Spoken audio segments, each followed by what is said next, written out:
Well, a mostly sunny good morning to you. I hope your day is going well for you, wherever you might be. We're having ourselves a good day. Temperatures, once again, moving into the low 80s, and by the time the day is all done, Jonathan Dent, it looks like we'll be flirting with 90 degrees once again. Once again, up in that big 90-degree mark. And Man. tomorrow, more of the same.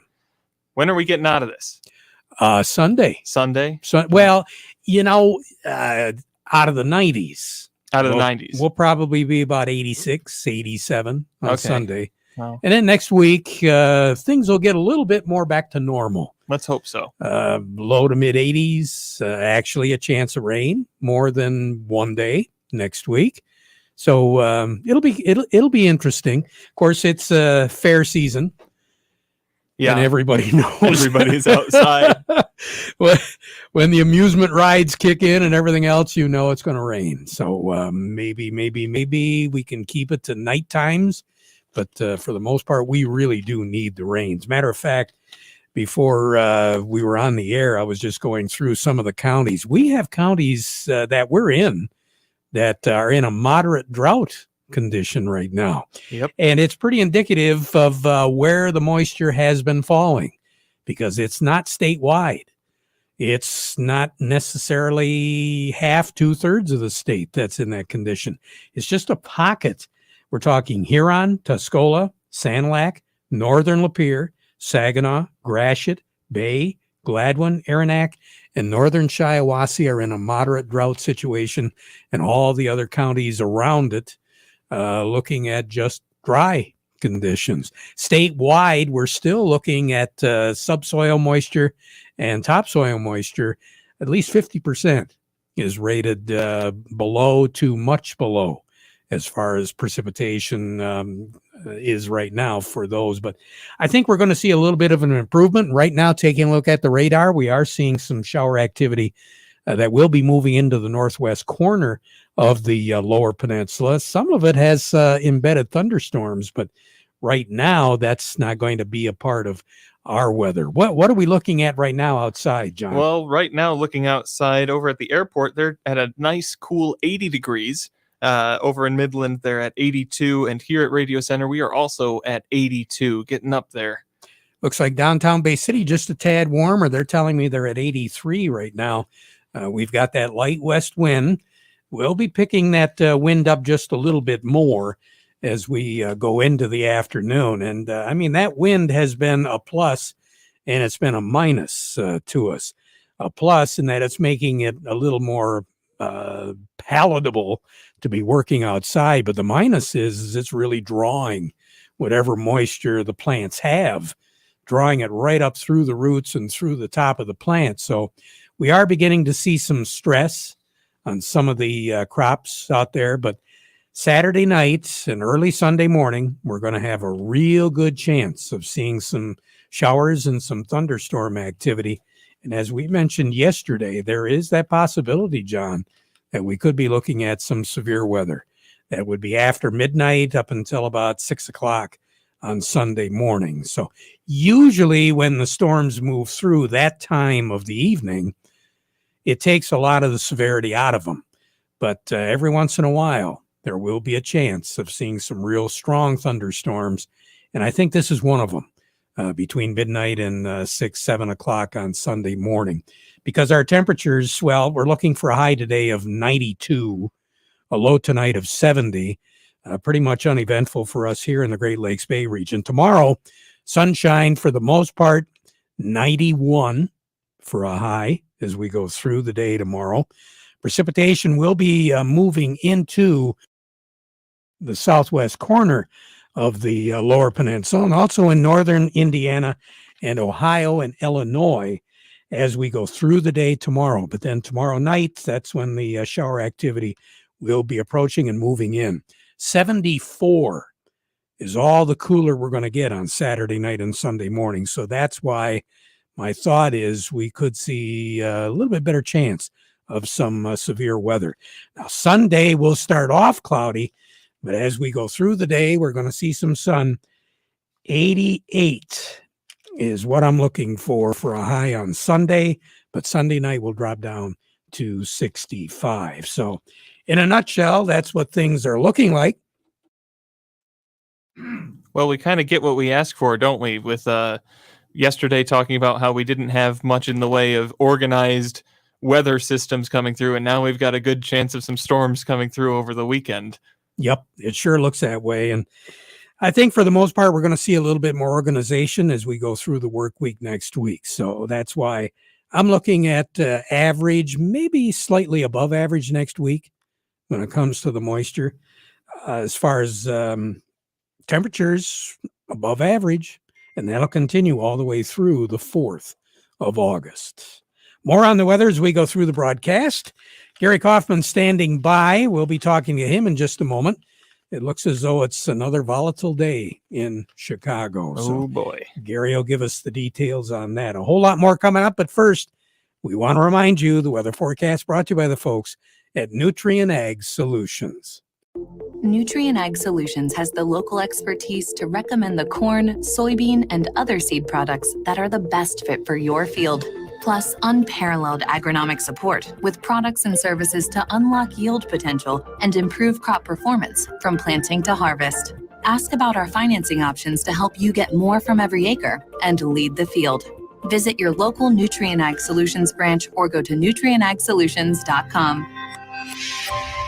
They say there's a secret to growing a great crop. At Nutrien Ag Solutions, they beg to differ. It all starts with a strong foundation, and when it comes to fertilizer, there's no question that Titan XE drives dry fertilizer performance. They've been unlocking the potential in every prill of dry fertilizer with biocatalyst technology for over a decade. Visit lpi.ag/Titan or contact your Nutrien Ag Solutions crop consultant to drive your crop's potential today. Farm Service brought to you today by the folks at Steiner Tractor Parts, reminding you that next week it's the Tuscola County Fair. The fair kicks off on Saturday. Actually, the fair doesn't. Harness racing kicks off on Saturday, also on Sunday, 5:30 in front of the grandstands. And then next week, it's a full slate of fair activities. We will be a part of the livestock auction event. That'll be taking place on Thursday of next week at the Tuscola County Fair. And we invite each and every one of you to get out, support the local kids in Tuscola County. We really look forward to seeing each and every one of you. And the folks at Steiner Tractor want to remind you, it's new parts for old tractors, 800-234-3280, or go to steinertractor.com. Well, Gary Kaufman, I get choked up every time I take a look at these markets. I'm telling you. It's hard not to, Terry, for sure. So yeah, it has, overall this week, just looking back from last Friday's close until we're at today, even though we got another 40-cent high-low range in the wheat arena again today. But we were down for the week thus far, Terry, only 6 cents on the wheat. It seems like it should be more, but corn's down 29. That was the big loser this week. And then soybeans are currently down about 15 cents for the week from last Friday's closes. But, headline news, of course, came out late yesterday, and that, and then wheat's kind of taking it on the chin. Basically, Ukraine and Russia, along with the Turkey, are kind of come to agree to terms that will allow grain shipments to soon leave the Ukrainian ports. So, despite many unanswered questions about how this might happen, I guess we'll have to stay tuned and when we come back Monday and see what actually happened. It's supposed to be signed today, but that's got the wheat down hard right now, Terry. And of course, corn and soybeans, December corn futures closed last night at 573.5, and that was the lowest since February 3rd. And then November soybean futures closed last night at 1301.5. That was the lowest since January 18th. So it just, those two commodities or grains, they've been just leaking lower for quite some time. And, but we're in the, for corn, silking on average increases approximately 22% for this past week, with the 5-year average at 70%. So, and then last year's pace was 76%. So we'll have to kind of watch weather on corn and beans.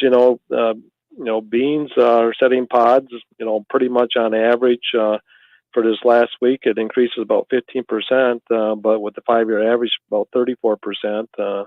Last year, we were at almost 40% at this point in time. But when you get to the pod fill time period, you look at the forecasts, and for coming up in August here, they're saying that we're going to have like we have been getting, above normal temperatures in a lot of the production areas and below normal precipitation in the entire Midwest. So it'll be a weather market until we get our next USDA report, Terry. Yeah, John and I were just talking about that, pod set, blooming, that Yep. sort of stuff. I mean, you can have rain all over the place, but if it's dry and hot, like it is during that time period, you really don't know what you're going to get in that pod.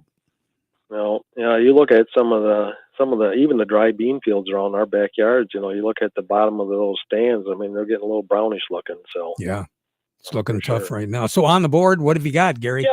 Yeah. Right now, Terry, we have cash and new crop or cash wheat down 35 at 731 on the white and 681 on the red. That's for both cash and new crop. Cash corn down a penny at 575. New crop up a penny at 522. Cash soybeans up 27 at 1489, and new crop is currently up 27 at 1264. So the corn really doesn't want to be a part of this today, does it? Apparently not. Just kind of sitting out there. They're kind of neutral. Yeah, they're kind of neutral. Wheat is bearish, and soybeans are a little bullish today. So got the trifecta. So yep, we got a little bit of everything. Gary, you have a nice weekend, okay? I will. You do the same. Thank you. You bet. Gary Kaufman over at Star of the West. Doug Klein is up. He comes along, but first of all, who's our sponsors for the broadcast today, John? End of the week market report today, brought to you by Schaefer and Beerline. Are you ready to upgrade to a new Ram truck for your family farm? Now is the time to order your new Ram 1500, 2500, or 3500. So go see the folks at Schaefer and Beerline in Frankenmuth, the Great Lakes Bay certified ag dealer. They specialize in all models of new Ram commercial trucks and vans. Ordering is now the way to go. You can buy with confidence from Schaefer and Beerline in Frankenmuth since 1852, where family and service sells cars.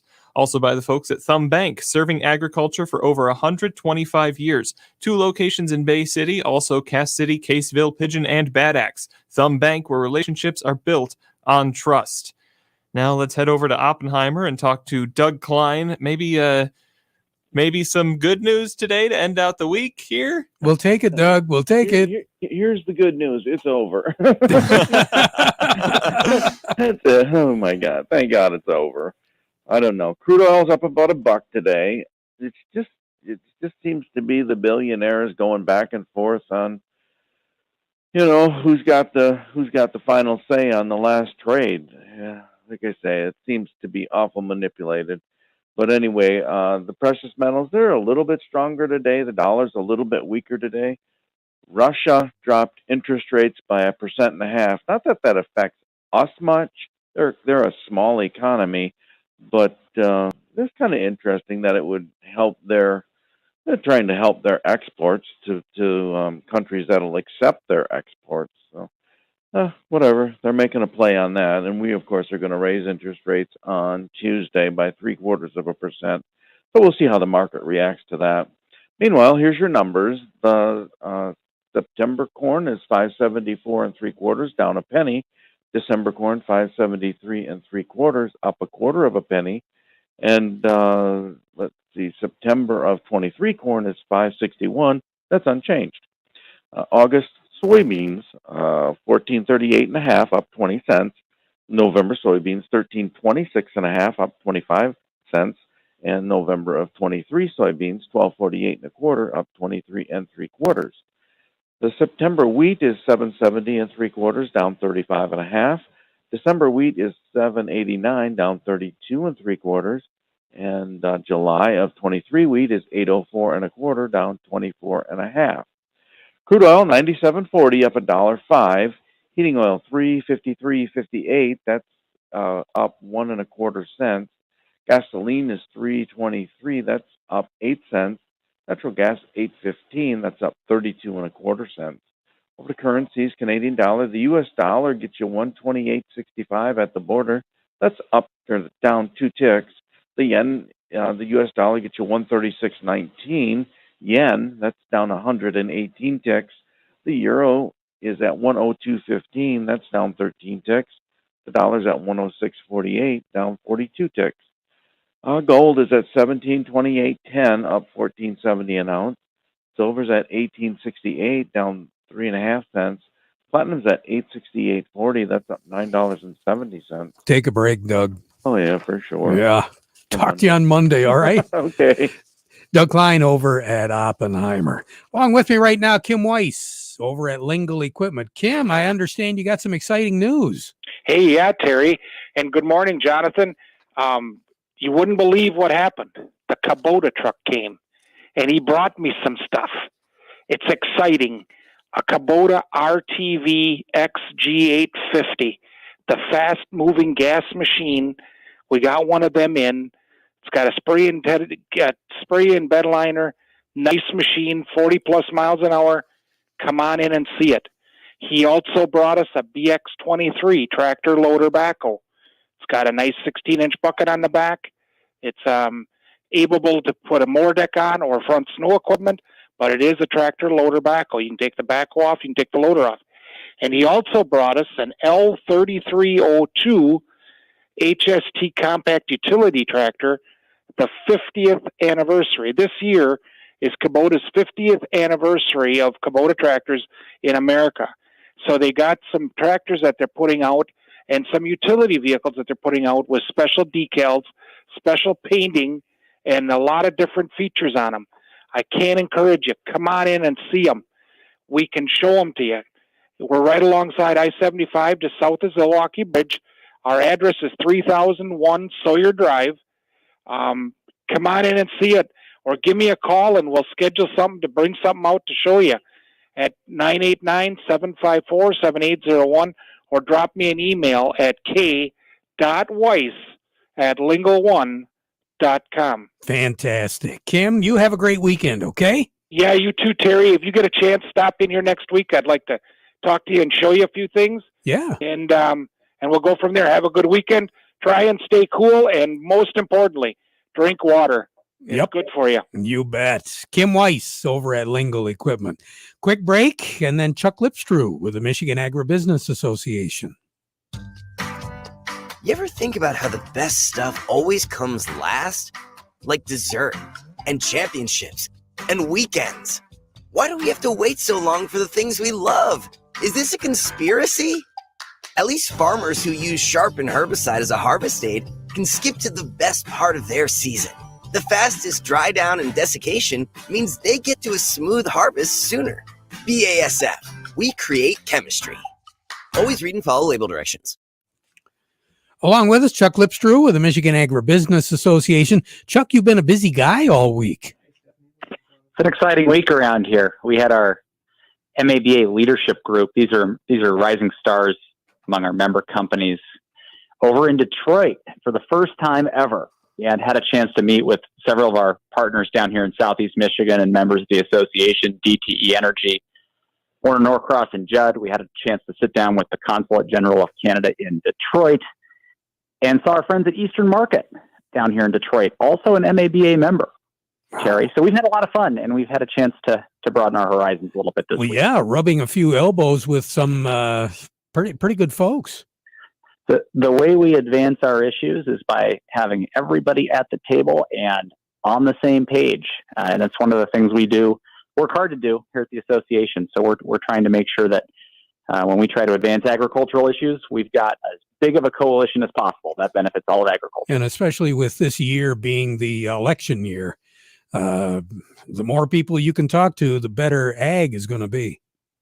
Good news is agriculture is one of those issues that get bipartisan support. Everybody's got to eat, and we're able to work with folks on both sides of the aisle. That's very important, even during election year, which is maybe a little more partisan time. It's important to remember agriculture is something that doesn't know party lines, and we're able to work with everybody to help move the football. Chuck Lipstrew, take care. Have a nice weekend. We'll talk to you again soon, all right? Have a good one, sir. I will. Chuck Lipstrew with the Michigan Agribusiness Association. Coming up next, Stephanie Zelenko. How do you make the most of your land? Well, it depends who you ask. If you ask the Wrens or the Caggianos, who run with us on John Deere mowers, They tell you. I mow first, then I do all the trimming. Get as much done in advance as possible. I jump out of the house, a cup of coffee, and I'm at work. But the Upshaws, the Hubbards, and the Allens who work behind the wheel of John Deere compact tractors would say, something that's worth doing isn't always easy.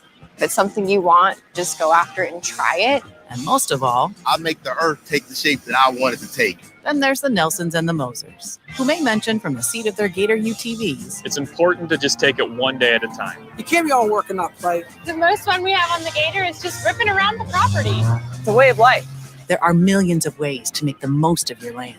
How will you make the most of yours? Nothing runs like a Deere. Contact one of Tri-County Equipment's 11 locations in Bad Axe, Birch Run, Burton, Caro, Fenton, Lapeer, Marlette, Reese, Rochester Hills, Saginaw, or Sandusky, or visit Tri-County Equipment online at tricountyequipment.com. Along with us from AgriLiquid, Stephanie Zelenko. Stephanie, from what I understand, some parts of the state have had halfway decent moisture. Would you agree? I agree. I think some of those guys out there have gotten lucky. Others, like where I live, have not been so fortunate. So at this stage of the game, what are you seeing? Well, the good thing is the fields that I've seen around the state, we're not seeing a whole lot of nutrient deficiencies come out. There is some corn that's starting to show a little bit of nitrogen deficiency, and I think that's mostly due to lack of rainfall.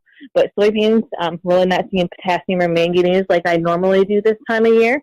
And so from the nutrient side, things are looking good. They just, we're in that pollination stage, so we need to start reaching, they're getting some good moisture to help finish off that crop.